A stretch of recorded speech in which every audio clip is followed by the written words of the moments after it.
Wel, fi am dynnu'ch sylw garedig at yr adran a ddarllenodd Thomas ar ddechrau'r cwrdd gan ddiolch iddo am wneud hynny mewn modd sy'n hwyrol iawn, sef y neges at yr eglwys yn Thyatira. Iawn? Wedi'n iawn? Mae'n iawn, reit. Wel, dinas neu tref mewn cwm yn cysylltu dau gwm arall oedd Thyatira. Cymer yw'r gair Cymraeg am ddoi gwm yn dod at ei gilydd. Cymer. Mae yna fferm lan wrth ond edrychan fyna Ynys Cymer. Dau gwm yn dod at ei gilydd. Ac yr oedd Thyatira, llwch chi feddwl am Porth Rhondda, yn dy fe, lle mae'r Rhondda Fach a Rhondda Fawr yn dod at ei gilydd, neu Pontypridd, lle mae'r Rhondda a'r Taf yn dod at ei gilydd. Porth Rhondda, un cwm yn mynd o fanna lawr ac yn y blaen. Wel, oedd Thyatira mewn lle yn debyg i'r Porth Rhondda. Mewn cwm, ond oedd yna ddau gwm arall yn dod at ei gilydd yna. Fe fydda garsiwn o filwyr Rufeinig yno'n gyson i warchod y lle. Ond o'n nhw'n gwarchod Thyatira mwyn arbed neu cadw ymosodiad rag Pergamus. Pergamus oedd y lle pwysig. Dyna oedd y prifddinas, yn dy fe. Pergamus oedd y prifddinas. Wel, yr oedd Thyatira yn bwysig, achos fe fydda Thyatira yn cadw unrhyw filwyr draw rag Pergamus. Nawr, oherwydd i sefyllfa, yr oedd na bobl yn teithio trwy Thyatira o hyd ac o hyd. A thrwy hynny, wrth gwrs, fe ddatblygodd yn fasnachol, yn dref fasnachol lewyrchus iawn, lle cyfoethog oedd y Thyatira. Lewyrchus. Roedd yna weithwyr gwlan yno. Roedd yna gweithwyr lliain yno, linen, weavers. Roedd yna weithwyr lledr yno, gweithwyr lliwio, dyers. Chi'n cofio yr hanes am Lydia yn Philippi, byw yn Philippi, ond un o Thyatira o Lydia, chi'n cofio? Wel, dyna beth oedd ei gwaith hi, yn gwerthu porffor, os chi'n cofio? Dyer, lliwio, oedd hi'n. Dy fe. Llawer o grefftwyr eraill, cryddion, crochenwyr, dilladwyr. Dydwch chi, peth bynnag oedd e i gael yn Thyatira. A thrwy hynny roedd yn lle cyfoethog.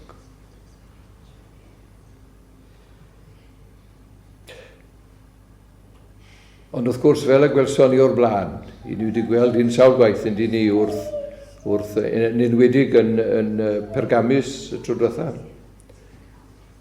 Lle bynnag oedd y crefftwyr yma, yr oedd y guilds, yn dy fe, yr undebau neu, galwch chi beth bynnag. Yr oedd y trade guilds yma. Ac yr oedd i bob trade guild i ddiw i hunan. Ac wrth gwrs yr oedd yr addoliadau, yr oedd yr addoliad yn addoliad anfoesol. Ond dy fe, addoliad anfoesol oedd yr un ddiwiau yma. A dyma oedd y cwestiwn yn dyfe. Fel yn Pergamus yn dyfe, mae'r cwestiwn yn codi fan hyn. Tebyg iawn oedd yn codi yn yr eglwysi eraill hefyd, ond mae'n cael ei cyfeirio tyfa'n benodol fan hyn yn Thyatira. Y cwestiwn yw, beth mae Cristion i fod i wneud? Os oedd Crydd yn cael trwedigaeth, beth oedd o fod i wneud? Os oedd pobydd yn cael trwedigaeth, beth oedd o fod i wneud? Dyma yw'r cwestiwn. Oedd ei fod i adael y gild, a thrwy hynny efallai colli waith, achos fe fydde bobl yn mynd at grydd arall neu beth bynnag. Dyma'r cwestiwn. Beth mae'r eglwys i wneud? Nid yn unig y person unigol, ond beth mae'r eglwys i wneud yn y fath sefyllfa. Nawr te, gadewch i ni weld, fe ewn ni at yr adnodau, ac fe welwn ni'n gyntaf beth sy'n gan yr arglwydd Iesu Grist i ddweud wrthyn nhw. Yn gyntaf beth, fe welwn ni ddisgrifiad o'r arglwydd Iesu Grist. Y pethau hyn y mae mab Duw yn ei ddweud. Yr hwn sydd ei lygad fel fflam dan, a'i draed yn debyg i bres coeth. A dyma beth mae'n dweud am yr eglwys yn Thyatira, adnod 19, mi a adwain dy weithredoedd di, ath gariad, ath wasanaeth, ath ffydd, ath ymynedd di, ath weithredoedd, a bod yr rhai diweddaf yn fwy na rai cyntaf. Dyma beth mae'r arglwydd Iesu yn dweud am yr eglwys yn Thyatira. Fe welwch chi ganmoliaeth yr arglwydd Iesu Grist fan hyn. Mae'r arglwydd Iesu Grist yn gwybod amdanyn nhw, chi'n gweld, dyma'r beth gyda. Mae'n gwybod amdanyn nhw, a mae'n ei nabod nhw. Nid yn unig yn gwybod amdanyn nhw, ond mae'n ei nabod nhw. A mae'n gweld y rinweddau yma yn yr eglwys. Fe welwn ni fod cariad yn ffynnu yn yr eglwys. Cariad at Dduw yn yr arglwydd Iesu Grist. Y peth hwnnw oedd yn ddiffygiol yn Ephesus, os gofiwch chi. O'n nhw wedi ymadael eu cariad cyntaf. Wedi'w rhain ddim. Mae'r un yn dal i garu. Mae'r un yn dal i garu. Caru Duw yn yr arglwydd Iesu Grist. Ac roedd hefyd gariad amlwg rhwng yr aelodau a'i gilydd. A maen nhw'n cael eu canmol am eu cariad. Maen nhw'n cael eu canmol am eu ffydd. Ffydd yn yr arglwydd Iesu Grist, ych chi'n gweld? Nid unrhyw ffydd yn yr arglwydd Iesu Grist sydd yma, ynddo fe. Maen nhw'n ymddiried yn yr arglwydd Iesu Grist. A maen nhw'n gweithredu ar hynny. Maen nhw'n ffyddlon yn ei ymgynnull i addoli. Maen nhw'n dod i'r cwrdd yn gyson. Maen nhw'n dyfalbarhau yn ei tystiolaeth i'r Efengyl, ac yn wir maen nhw'n cynyddu mewn gras ac mewn diwioldeb. Dyma chi eglwys ragorol. Dyma eglwys sydd yn esiampl i'w hefelychu. Ond dyw hi ddim heb i bai. Dyw hi ddim heb i bai. Gadwch ni ystyried felly gyhuddiad yr arglwydd Iesu Grist yn ei herbyn. Fe welwch chi yn adnod 20. Eithir y mae gen i ychydig bethau yn dy erbyn. Obligid dy fod yn gadael i'r wraig honno Jezebel, yr hon sydd yn ei galw i hyn yn broffwydes, ddysgu a thwyllo fy ngwasanaethwyr i odinebu, ac i fwyta pethau wedi ei hyberthu i eilinod. Fel Pergamus, Mae eglwys Thyatira yn goddef pechod yn yr eglwys y dylid ei carthu allan.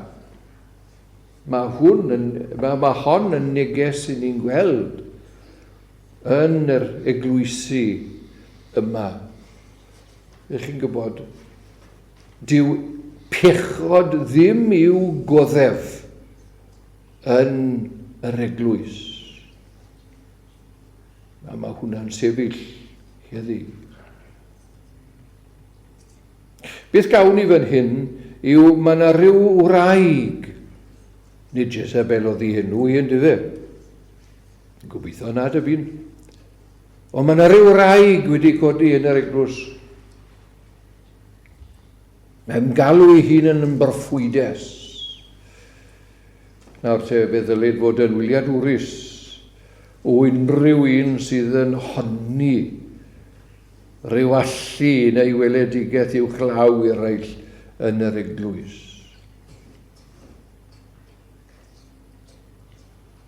Mae hon yn galw ei hun yn broffwydes. Os ych chi'n cofio hanes Hywel Harris, fe dramgwyddwyd Hywel Harris yn hyn o beth. Fe swynwyd ef gan Madam Sydney Griffith cefn amwlch yn Llun. Oedd hi'n Gristion gloiwr, os ddim yn meiaeth am hynny, ac oedd wy'n gwybod mae rai wedi trio wneud mor amnydd o'r peth yn dyfe, ond doedd na ddim awgrym bod na unrhyw beth rhywiol yn y peth o gwbl. Ond roedd Hywel Harris wedi cael ei dwyllo i feddwl bod hon yn broffwydes ac roedd e'n mynd a hi i bron i bobman gyda fe. Ac roedd Wgliad Santa Celyn a Daniel Rowland a'r lleill yn anfodlon iawn ar hyn. Oedd yn un o'r pethau achosodd y rwyg yn y pen draw, ond bu hi farw cyn hynny, tybyn. Ond dyma ni chi'n gweld, mae rai yn gallu gosod ei hunan i fyny gan honni bod nhw'n uwch yn well. Maen nhw wedi cael rhyw brofiadau efallai, neu rhyw ddatgyddiadau. Rhaid bod yn ofalus ac wyliadwrus. A phrofi pob peth gyda'r ysgrythur.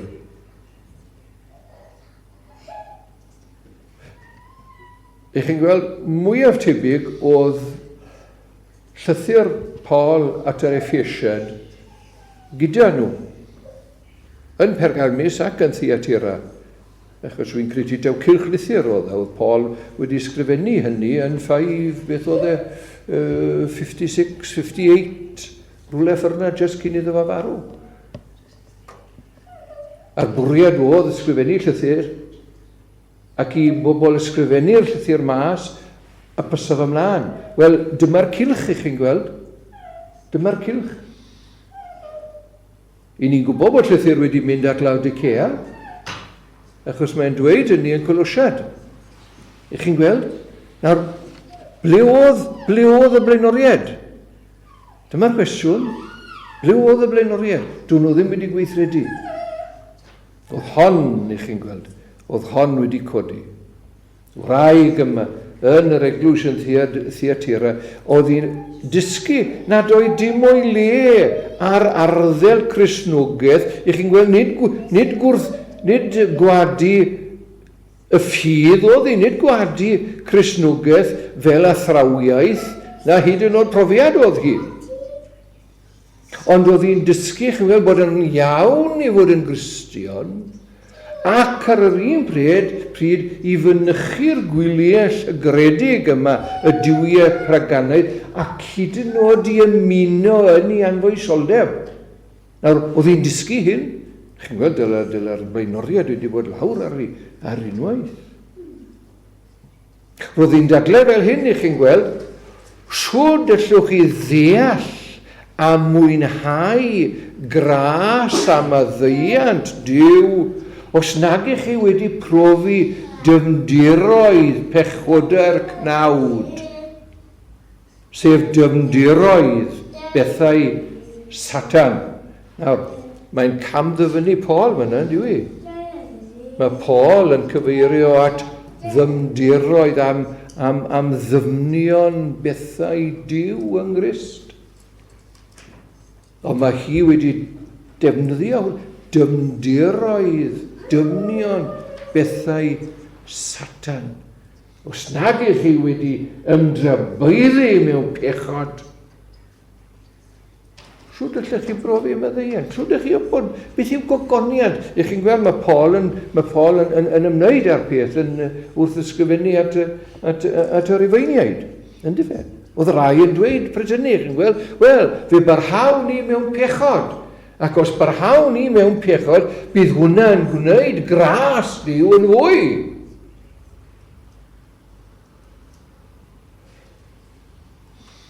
Dyma'r dadlau, chi'n gweld? Ewch ymlaen, medda hi. Cirwch chi at y gwyliau paganaidd yma. Cyflawnwch o dineb os ych chi moyn, medda hi, ac unrhyw ffieidra arall sydd yn mynd. Fe fyddwch chi'n dal i fod yn Gristnogion? Na, medda hi, fe fyddwch chi'n well Gristnogion. Os byddwch chi'n ymdrybyddu yn y pethau hyn.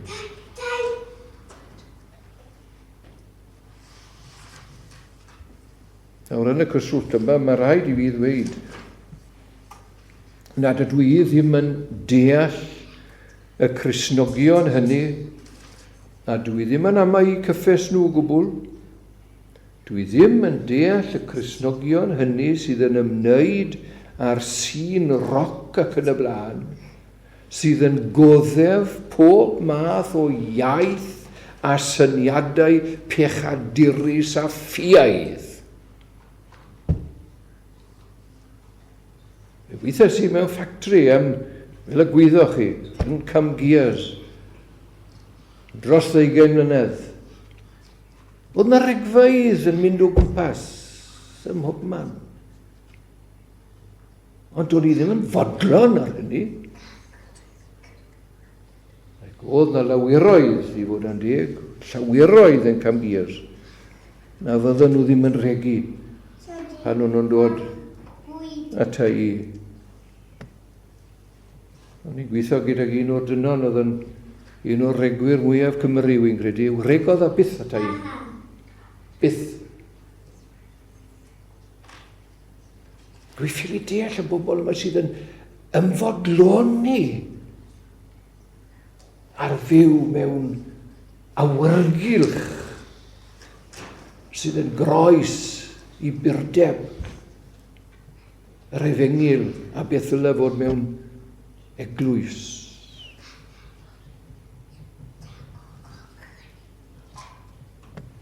Nawr, efallai bod heniriaid, bod blaenoriaid, theatira wedi cyed i llygad i'r mater. Dwi ddim yn gwybod, dwi'n yn gweud.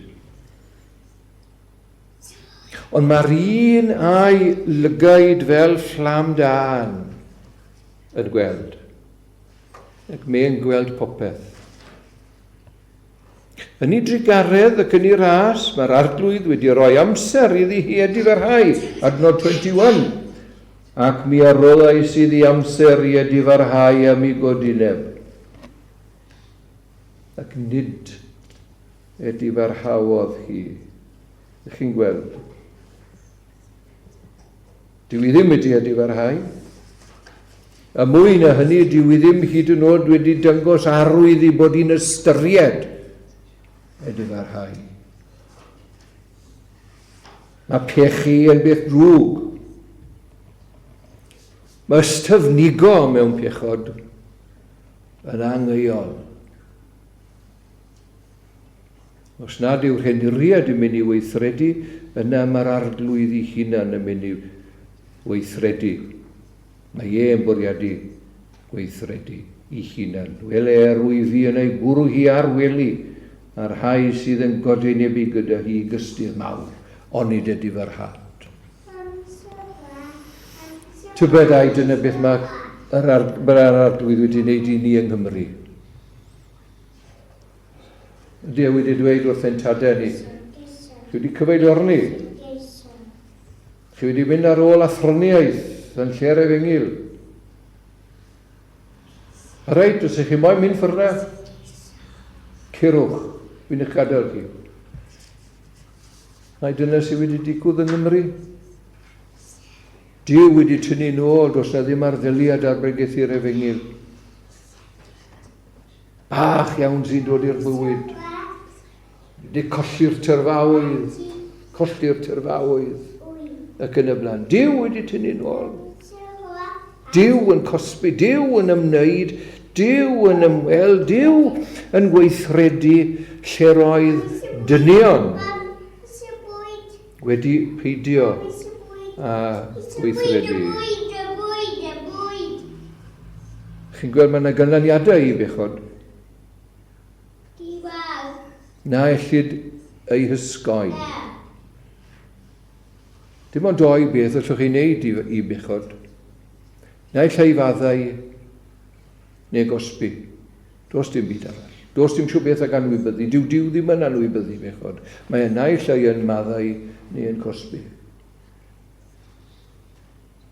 Dyma beth mae'r arglwydd Iesu ni ddweud. Adnod 22-23. Wyle yr wyfi yn ei bwrw hi ar weli, a'r rhai sydd yn godynnu gyda hi i gystydd mawr. Ond nid ydi farhad am ei gweithredoedd. A'i phlant hi, a laddaf am arwolaeth. A'r holl eglwysi a gad wybod mae myfi yw'r hwn sydd yn chwilio yr arennau a'r calonnau. Ac mi arroddaf i bob un ohonoch yn ôl eich gweithredoedd. Fe ddaw dinist yr arni hi, ac ar ei phlant hi, hynny yw pawb sydd yn ei dilyn hi. Dyma dynged pawb sydd yn mynyd byw yn groes i ewyllus ddatguddiedig Dyw yng Nghrist.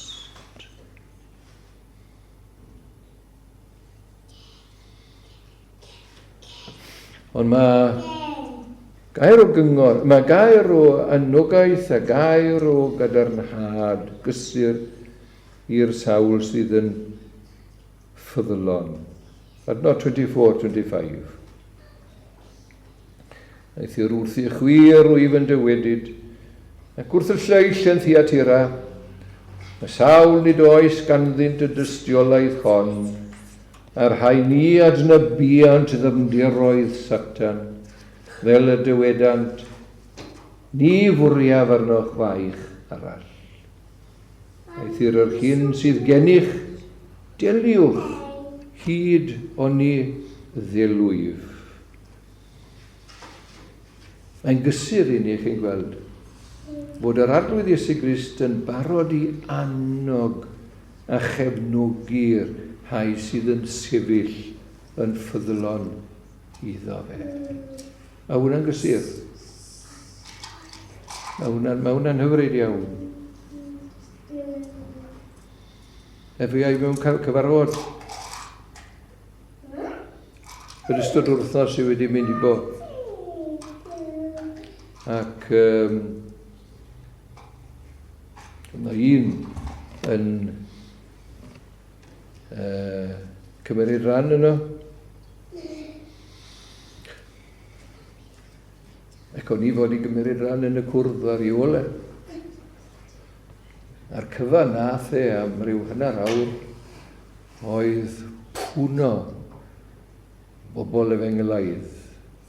A'r cyfan nath e am ryw hanner awr. A oedd yn gwybod, yn nabod fi wrth gwrs, yn gwybod fysa bwyd i aniliad o i oedd e. Pwno fi oedd e. Ac o'n i goffod cymryd ran yn gweddi ar ei ole. Ond dyma fe, mae e'n sefyll yn ffyddlon. Mae e'n sefyll yn gadarn gyda'r rhai sydd yn sefyll. Ac dyma oedd mwyafrif yr eglwys yn Thiatira i fod yn onest yn dyfe. Eglwys dda oedd eglwys Thyatira. Eglwys ffyddlon oedd Thyatira. Ger gweithaf y diffyg sydd yn ddi, chi'n gweld. Mae yna fai yma, ond eglwys dda oedd hi ar y cyfan. Mae llawer yn ddi sydd yn gwrthod disgeidiaeth Jezebel. Mae rai cofio hynny. Llawer ohonyn nhw sydd ddim wedi profi dymdirau Satan fan hyn.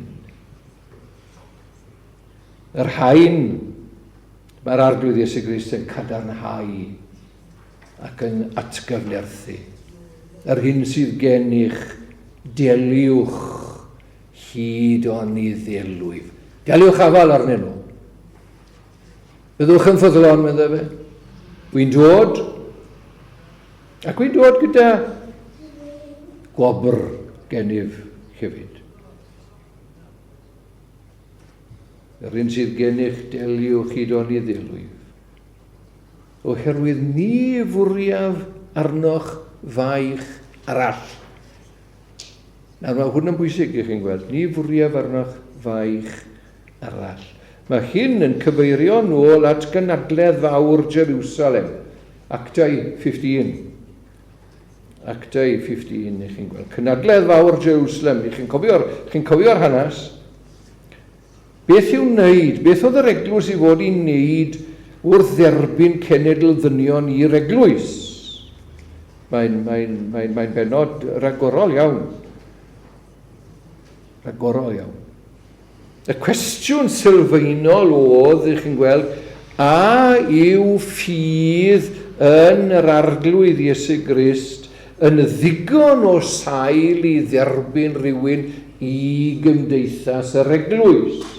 Dyna oedd y cwestiwn. A'r ateb oedd ydyw. Ydyw. Mae un yn gadwedig trwy ffydd yn yr arglwydd Iesu Grist a trwy ffydd yn unig. Ond, medda'r gynadledd, be ddisgwylir dau beth fel canlyniad i'r ffydd honno. Sef yn gyntaf, torri'n llwyr ag eilynyddoliaeth a'i arferion, ac yn ail, cadw rhag godineb. Fe gewch chi'r adnodau yn adnod 28-29 o 15, Acts 15. Y ddau beth yna, dyna'r cyfan, y ddau beth, ffydd yn Iesu Grist, ac yna purdeb addoliad a ffyrdeb moes, fel canlyniadau. Dwi ddim yn ei ofyn dim byd arall arnoch chi meddwl arglwydd Iesu Grist. Dim ond i chi gadw at rein. Dyma'r cyfan. Dwi ddim yn ei roi baich arnoch chi meddwl fe. Dwi ddim yn ei roi reolau arnoch chi. Dwi ddim yn ei roi gorchymynion a dim byd felly. Purdeb addoliad. Purdeb moes ar sail ffydd yn yr arglwydd Iesu Grist. Nawr wrth gwrs oedd hyn yn hollol groes i beth oedd Jezebel yma yn dysgu. Does dim faich arall i'w dod i arnyn nhw. A rhywun wedi dweud fel hyn, ofnwch Dduw a gwnewch afynoch. Rai bod yn ofalus a bethau slic fel yna, ond chi'n gweld y peth, ofnwch Dduw, wel os ych chi'n ofni Dduw, byddwch chi ddim yn gwneud popeth fe, byddwch chi'n cyflawni ei yw'r llysaf, ofnwch Dduw. Believe in God, fear God, and do as you wish.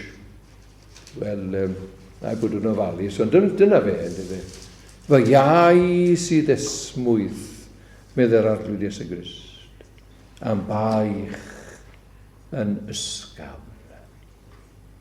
Mae gan Iesu Grist i gwobor gras yw e, i'r sawl sy'n ffyddlon iddo fe yn y byd hwn. Fe gant lywodraethu ar y cenhedloedd. Dyma'r byrddau wedi cael ei troi yn gyfan gwbl. Mae'r cenhedloedd yn pwyso arnyn nawr. Mae paganiaeth yn pwyso arnyn nhw nawr. Ond fe fydd y byrddau yn troi rhyw ddydd ac fe gant lywodraethu ar y cenhedloedd. Glân fuddugoliaeth mwy.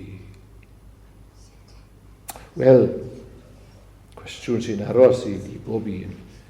Tybed a fe ni'n barod i ddysgu'r wers a'r gwersi sydd yma, a'r hwn sydd ganddo glistiau gwladawed. Amen. Ymyn 215. 215. Mae rhyw fyrdd o ryfeddodau Iesu yn dyfarwol glwy. Trwy dy loes, dy gyr a thangau, cael trysorau fwy na mwy.